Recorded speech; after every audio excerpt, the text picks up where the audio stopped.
Vamos dar continuidade à discussão que vimos fazendo da parte 1 do capítulo 2 do livro A Miséria da Filosofia. Capítulo este que se intitula A Metafísica da Economia Política. Na primeira parte deste vídeo, discutimos 6 das 7 observações que Marx realiza neste capítulo 2, no item no qual procura discutir a questão do método. Na sessão de hoje, discutiremos a 7ª observação que Marx estabelece neste capítulo. 7ª e última observação. Nessa 7ª observação, Marx faz notar que os economistas dizem que, quando ele fala os economistas, lembremos que ele está se referindo aos economistas burgueses, aqueles que, ao elaborarem as suas reflexões a respeito da sociedade nascente, acabavam legitimando esta sociedade nascente, que era a sociedade burguesa, a sociedade capitalista. Os economistas, dirá Marx, dizem que as relações da produção burguesas são naturais. Dão a entender com isso que a riqueza se cria e as forças produtivas se desenvolvem segundo leis da natureza, leis naturais independentes da influência do tempo, leis eternas que devem sempre reger a sociedade. Marx contestará esta leitura das leis eternas, uma vez que, para ele, a realidade está em contínuo movimento, em contínua processualidade, e que as leis que emergem são leis referentes a um determinado modo de produção. Não existe uma lei universal dos modos de produção. Cada modo de produção será regido por determinações específicas. Ele faz observar também, em relação à economia política, o que aconteceria se a realidade fosse tratada como o lado bom e o lado mau. Lembremos que nos itens anteriores, Marx mostra como que esta leitura de Proudhon sobre o lado bom e o lado mau de uma determinada realidade efetivamente rompe com a possibilidade de compreensão da totalidade social e da própria estrutura da vida social e seu movimento dialético. Dirá Marx, a feudalidade também possuía o seu proletariado. Eles eram os servos. A produção feudal também possuía 2 elementos antagônicos, o lado bom e o lado mau da feudalidade. E aqui Marx está fazendo uma ironia. Ele não está tratando a realidade como tendo um lado bom e um lado mau. Apenas está dizendo que o desenvolvimento sócio-histórico comporta tanto momentos de saltos qualitativos, como também dimensões que, dentro destes saltos qualitativos, precisam ser superadas, uma vez que negativas para o plano da sociabilidade humana. Por exemplo, a estrutura de classes, o desenvolvimento das estruturas de classes cumpriu um papel histórico positivo, mas para que esse papel positivo se desenvolvesse, foi necessária a presença das classes. Tratar as classes como o lado mau é desconsiderar como que elas atuaram no interior das totalidades anteriores, de tal modo a produzirem o desenvolvimento das forças produtivas, a divisão social do trabalho e mesmo a possibilidade de instauração no futuro de uma sociedade sem classes, uma vez que o acréscimo da riqueza social cria a possibilidade de uma socialização plena da riqueza social ou desta riqueza social. Continuemos com Marx. A feudalidade também possuía o seu proletariado, os servos, que continha neste processo, os germes da burguesia.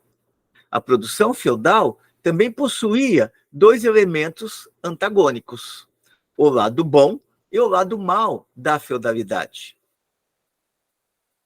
O lado bom e o lado mau, no entanto, são os que produzem o movimento da história. É este lado bom e lado mau que precisa ser compreendido em sua unidade e não em sua separação. O lado mau produz o movimento que faz a história, constituindo a luta. Se, na época da dominação da feudalidade, os economistas, entusiasmados com tudo o que constitui o lado bom da feudalidade, resolvessem eliminar tudo o que tornava sombrio este quadro, servidão, privilégios, anarquia, o que aconteceria? Ter-se-ia eliminado todos os elementos constitutivos da luta e sufocado no seu embrião o desenvolvimento da burguesia. Aqui Marx está procurando acentuar como que existe um movimento contraditório no desenvolvimento da vida social. É certo que a existência de uma sociedade sem classes é positiva. No entanto, a existência de uma sociedade sem classes nos primórdios da humanidade atestavam não para a produção ampla de riquezas, e sim para o limite na produção das riquezas sociais, portanto, dos valores de uso. Lembremos, por exemplo, Engels, na origem da família, da propriedade privada e do Estado, quando ele observa que a grandeza da gens era também a sua limitação. Ou seja, a grandeza daquela organização comunal era a sua limitação, uma vez que, naquele estágio de desenvolvimento, a igualdade entre os membros daqueles coletivos só se dava fundamentalmente em razão das dificuldades de manter aquele coletivo vivo.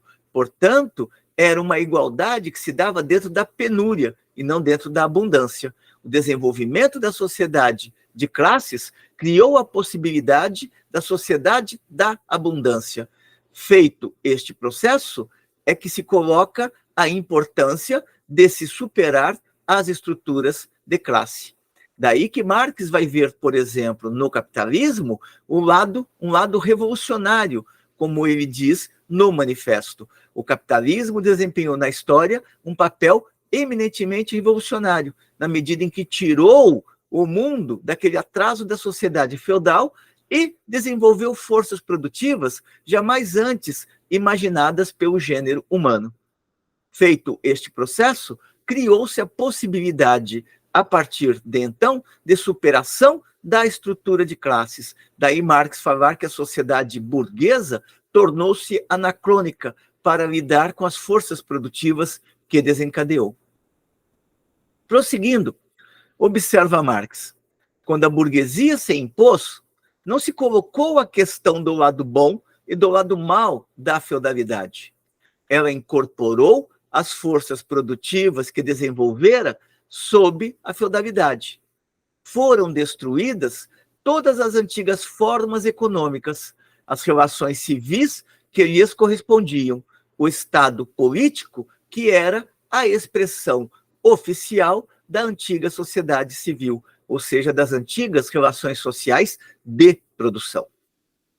Assim, para avaliar corretamente a produção feudal, observa Marx, é preciso considerá-lo como um modo de produção fundado no antagonismo. É preciso mostrar como a riqueza se produzia no interior deste antagonismo, como as forças produtivas se desenvolviam ao mesmo tempo que o antagonismo entre as classes. Como uma dessas classes, o lado mau, o inconveniente da sociedade, ia sempre crescendo até que as condições materiais de sua emancipação alcançassem o ponto da maturidade, ou seja, dentro dessa estrutura contraditória que vai se desenvolvendo o proletariado, capaz de colocar abaixo as estruturas de classes. O modo de produção, as relações nas quais as forças produtivas se desenvolvem, prossegue Marx, não são leis eternas, correspondem a um desenvolvimento determinado dos homens e das suas forças produtivas, e uma transformação nas forças produtivas dos homens conduz necessariamente a uma transformação nas suas relações de produção. Ou seja, Marx ele está olhando para a história não com o olhar da moral, e sim com o olhar da necessidade histórica. Determinadas processualidades que conduziram ao surgimento da sociedade de classes e mesmo a presença da sociedade de classes ao longo dos séculos não pode ser analisada como o resultado do lado mau ou do lado bom.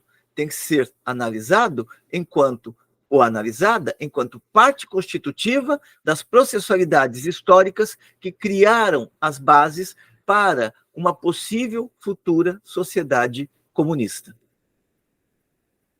Importa, prossegue Marx, não se privar dos frutos da civilização, das forças produtivas adquiridas. Liquidar as formas tradicionais em que elas se produziram é uma necessidade, o que não quer dizer que cada geração que se sucede vá destruir as forças produtivas adquiridas e geradas pelas gerações anteriores. A partir de então, a classe revolucionária tornou-se conservadora. E aqui ele está falando essencialmente das revoluções burguesas. A burguesia teve um papel revolucionário, e este papel revolucionário foi o de derrotar a estrutura feudal. Mas tão logo a burguesia consolidou o poder econômico, político e ideológico, ela procurou sedimentar o máximo possível o seu controle da sociedade em detrimento da grande maioria. Neste sentido, esta classe inicialmente revolucionária tornou-se conservadora, uma vez que não procura ou não permite que a história avance no sentido de conduzir a uma sociedade sem classes. Pelo contrário, todas as medidas que adota são no sentido de restabelecer ou de solidificar os privilégios conquistados. Neste processo de desenvolvimento, observa Marx, a burguesia desenvolve necessariamente o seu caráter antagônico. À medida que a burguesia se desenvolve, desenvolve-se no seu interior também, ao mesmo tempo, um proletariado moderno. Lembremos que Marx retomará esta leitura no Manifesto, em 1848, quando afirma: mas o desenvolvimento da sociedade capitalista não produziu apenas a burguesia, produziu também a classe que está chamada a dar morte à dominação burguesa, o proletariado moderno. Proletariado este que nasce das próprias contradições do desenvolvimento histórico da burguesia. Daí que surge um novo proletariado, não mais aquele proletariado da Idade Média, ou aqueles embriões de proletariado que existiam na Roma Antiga, e sim um novo proletariado, um moderno proletariado, com capacidade de luta muito mais superior que a classe trabalhadora nos períodos anteriores, ou que a força de trabalho nos períodos anteriores. À medida que a burguesia se desenvolve, desenvolve-se no seu interior um proletariado moderno. Desenvolve-se uma luta entre a classe proletária e a classe burguesa. Luta esta que manifesta-se previamente por conflitos parciais e momentâneos, por episódios subversivos. Por outro lado, se os membros da burguesia moderna têm o mesmo interesse enquanto classe, eles têm também interesses opostos, antagônicos, enquanto se defrontam entre si. Aqui Marx está mostrando que a burguesia ela tem uma capacidade de ação conjunta. Isto não quer dizer que a burguesia seja um bloco monolítico. Existem as frações de classe e, em tempos de relativa paz social, entre aspas, as frações das classes, da classe burguesa se engalfinham entre si, uma vez que querem se apossar o máximo possível da riqueza social. Daí Marx dizer que, por outro lado, se os membros da burguesia moderna têm o mesmo interesse, e esse interesse é garantir seus privilégios e manter o proletariado, a classe trabalhadora, no seu conjunto, sob controle, elas também têm lutas internas, uma vez que, dentro do próprio conjunto da burguesia, se desenham interesses opostos, antagônicos, que fazem com que estas frações se enfrentem entre si. Esta oposição de interesses decorre das condições econômicas da sua vida burguesa, ou seja, da necessidade de se apropriarem cada vez mais da riqueza social. Prossegue Marx observando que as relações de produção nas quais a burguesia se move não têm um caráter uno, simples. As mesmas relações em que se produz a riqueza, também se produz a miséria. E esta é uma contradição insolúvel do desenvolvimento da sociedade capitalista. Lembremos como Marx trabalhará com profundidade esta questão nos manuscritos econômicos e filosóficos, na parte dedicada ao trabalho alienado. As mesmas relações em que se produz a riqueza, também se produz a miséria.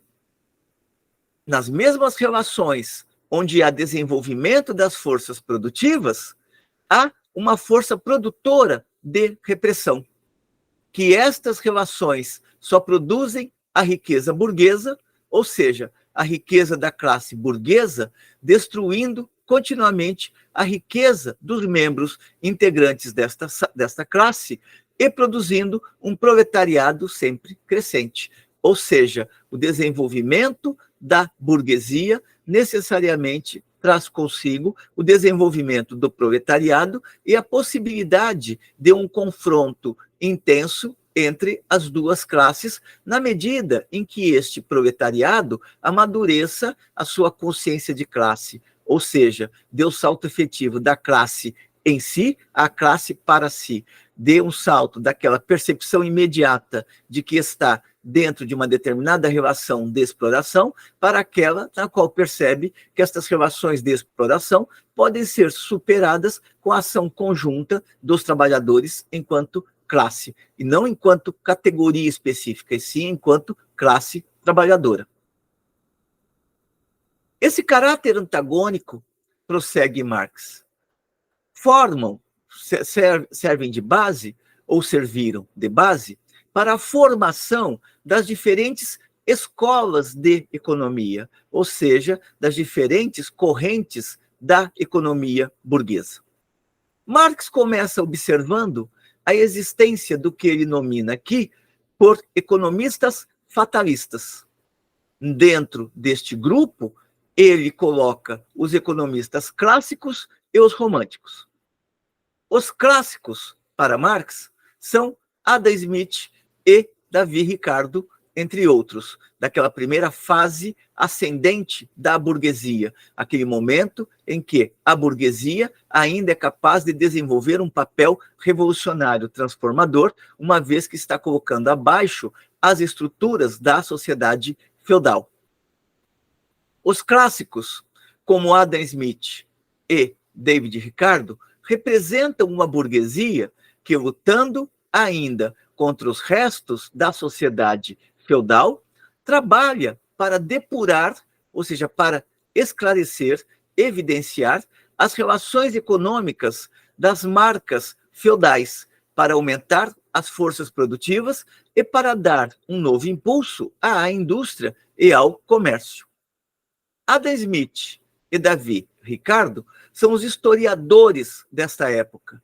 Não têm outra missão que a de demonstrar como a riqueza se adquire nas relações de produção burguesa. Procuram formular estas relações em categorias de análise, em leis, e procuram demonstrar como estas leis, como estas categorias são, para a produção de riquezas, superiores às leis e às categorias da sociedade feudal. A miséria, aos olhos destes autores que fazem a corrente, ou que integram a corrente ascendente do pensamento burguês, a miséria, a seus olhos, é apenas a dor que acompanha toda gestação, tanto na natureza como na indústria. Ou seja, são males necessários que brotam do próprio salto qualitativo no interior da história da humanidade. Já os românticos pertencem a uma outra linha de economistas. Já não estamos falando aqui da fase ascendente do pensamento burguês, e sim da fase descendente do pensamento burguês. Os românticos, observa Marx, pertencem à época na qual a burguesia já se encontra em oposição direta ao proletariado, na qual a miséria se engendra tão abundantemente como a riqueza. Ou seja, enquanto os clássicos ainda não tinham diante de si o proletariado constituído enquanto classe, os românticos já têm diante de si o proletariado com determinado grau de consciência de classe. Geralmente, por românticos, o Marx está classificando aqueles que não fazem a crítica radical à sociedade burguesa e, muitas vezes, ou em geral, procuram legitimar a sociedade burguesa, mas reivindicando certas voltas a um passado já superado historicamente. Ou seja, buscam no passado uma saída para o presente. Marx faz uma discussão sobre esta corrente romântica, também ele faz esta discussão lá no Manifesto Comunista.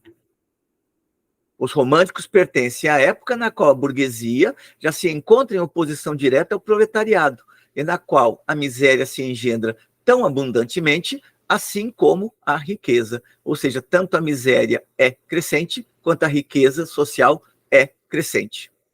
Os românticos, prossegue Marx, lançam um olhar de desprezo sobre os homens-máquina que fabricam as riquezas, ou seja, sobre o proletariado moderno que está emergindo.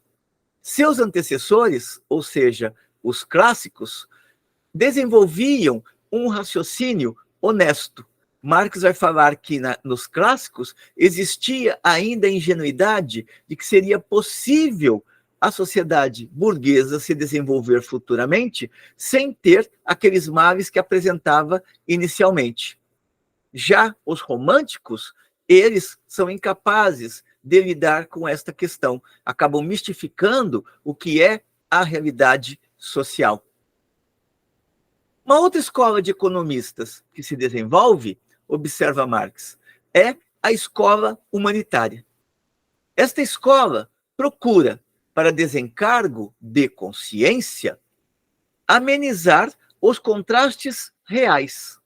Deplora, sinceramente, a infelicidade do proletariado, a concorrência desenfreada dos burgueses entre si. Aconselha aos operários a sobriedade, o trabalho consciencioso e a limitação dos filhos. Recomenda aos burgueses dedicarem-se à produção com entusiasmo refletido. Marx aponta ainda uma outra escola, que é a escola de economistas ligados à filantropia.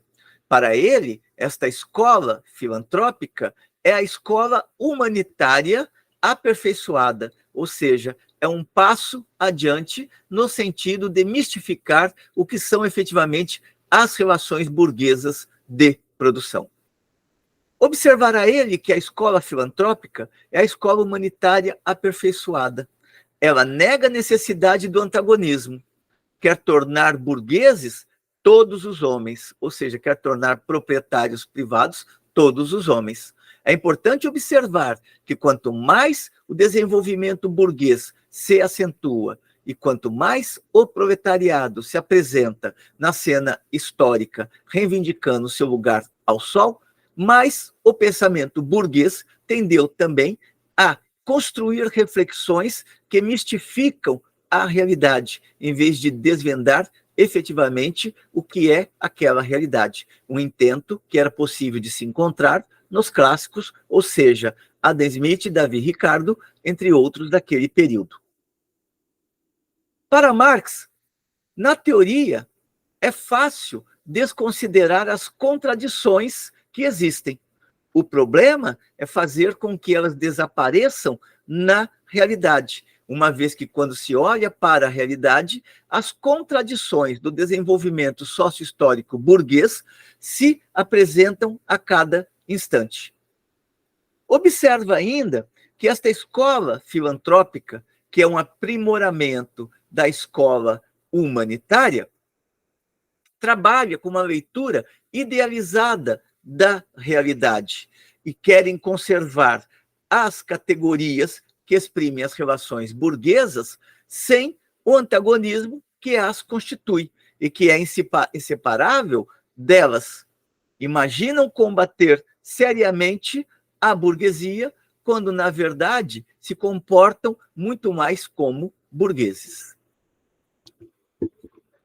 Marx prossegue esta sétima e última observação com a consideração de que, assim como os economistas são os representantes científicos da classe burguesa, o proletariado também encontrou os seus representantes científicos à medida em que a sociedade burguesa foi se desenvolvendo.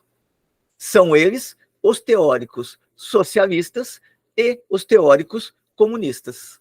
Socialistas e comunistas, observa Marx, são os teóricos da classe proletária.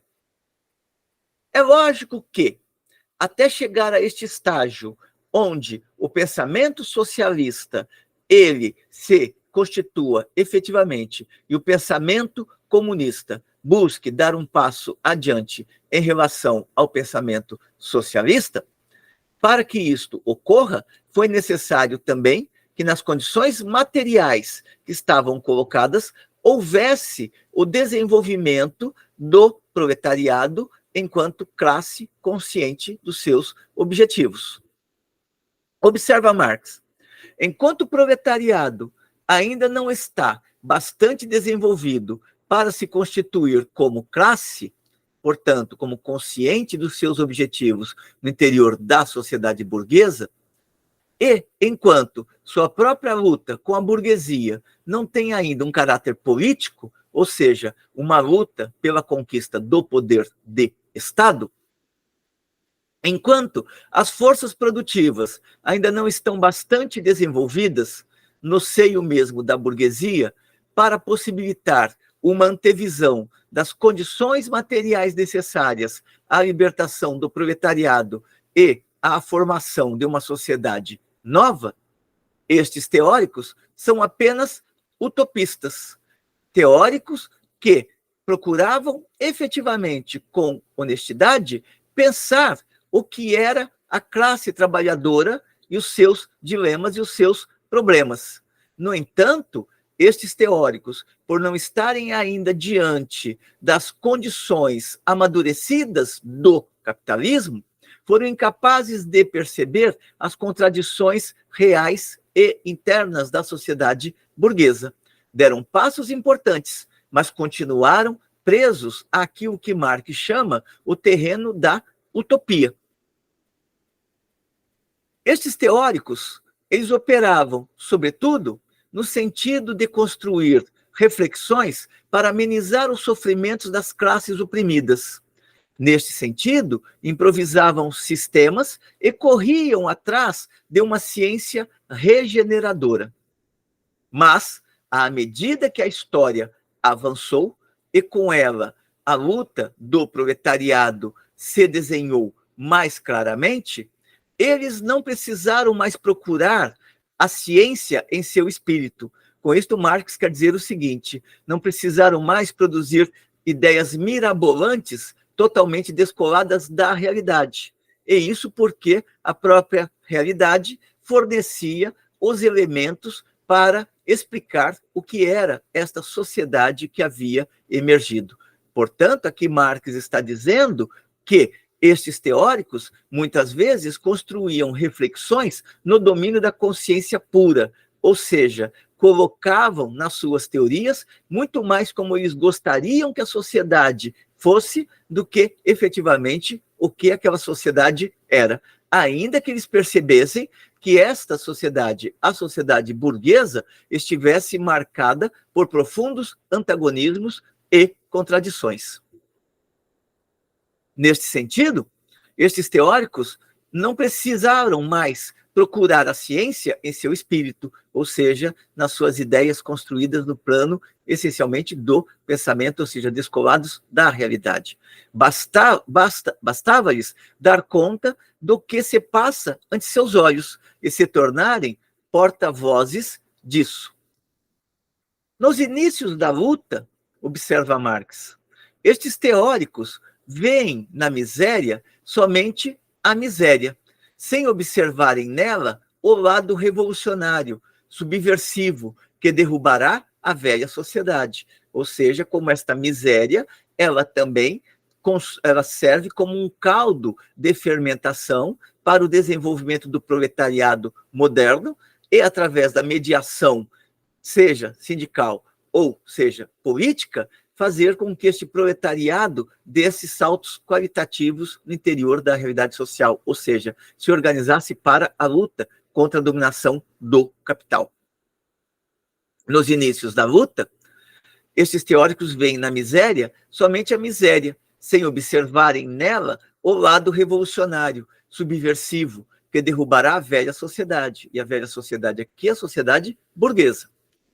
A partir desta observação, a ciência produzida pelo movimento histórico deixa de ser doutrinária e se torna revolucionária. Ou seja, a partir do momento em que o pensamento começa a aprender efetivamente quais são as contradições existentes na sociedade burguesa, deixa-se progressivamente de lado o pensamento utópico e cria-se a possibilidade, desenvolve-se a possibilidade de elaborações teóricas que efetivamente apreendam aquela realidade. A concepção materialista da história é a expressão deste salto qualitativo no plano da teoria. E também da prática que se tornava necessária para o proletariado na sua luta contra a burguesia. Feito isso, observa Marx na parte final dessa sétima consideração, ou desta sétima observação. Voltemos ao senhor Proudhon. Cada relação econômica para Proudhon tem um lado bom e um lado mau. O lado bom, ele o vê exposto pelos economistas, o mau, denunciado pelos socialistas. Dos economistas, Proudhon toma a necessidade de relações eternas. Dos socialistas, a ilusão de ver na miséria apenas a miséria.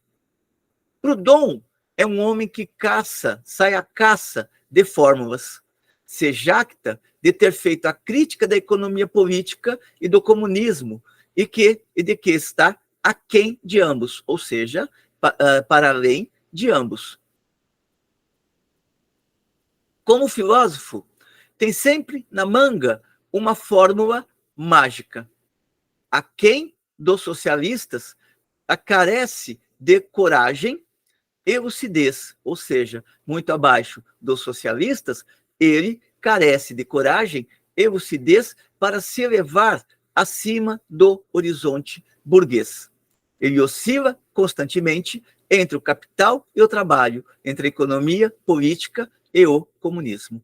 Ou seja, Proudhon se considera acima dos teóricos socialistas, se considera acima do pensamento até então produzido, mas ele está bem aquém, ou seja, ele está bem dentro de uma condição inferior. Daqui vale a pena resgatar mais uma vez a conclusão a que Marx chega. Proudhon é um homem à caça de fórmulas.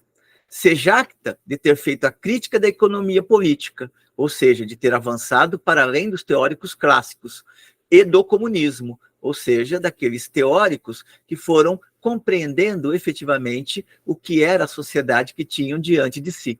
No entanto, ele está muito aquém de ambos, ou seja, ele é muito inferior a ambos, ele está muito distante de ter a grandeza, seja dos economistas clássicos, seja dos teóricos do comunismo. Ele está muito distante também dos socialistas, está aquém dos socialistas. Por quê? Porque ele carece de coragem e lucidez para se elevar acima do horizonte burguês. Para Marx, Proudhon, na verdade, expressaria o pensamento pequeno burguês daquele período. Proudhon oscila constantemente, portanto, entre o capital e o trabalho, entre a economia política e o comunismo, mas não consegue dar conta de nenhuma delas. Com estas observações, Marx encerra as suas 7 considerações que estão presentes no capítulo 2 da Miséria da Filosofia. São observações nas quais Marx procura refletir fundamentalmente sobre a questão do método. Discutimos aqui em 2 partes. A primeira envolvendo as considerações de número, as observações de número 1 a 6. E a segunda parte, discutindo esta observação de número 7, discutimos o item 1, intitulado O Método, que está no capítulo 2 da Miséria da Filosofia, intitulado A Metafísica da Economia Política. Espero que tenham gostado desta discussão extraída da Miséria da Filosofia, lembrando sempre que a exposição do texto, ela aponta elementos que, na leitura que eu faço, considero significativos. Isto não quer dizer que quem assista aos vídeos esteja dispensado de ler o próprio texto e fazer também descobertas que, porventura, não tenham sido apontadas aqui, ou então dimensões que não tenham sido apontadas aqui neste vídeo. De qualquer maneira, continuaremos aqui a resgatar estas leituras, procurando contribuir com as jovens gerações de estudantes e de pesquisadores que possuem um compromisso com o domínio da razão ou com uma sociedade emancipada, uma sociedade sem classes. Até uma próxima.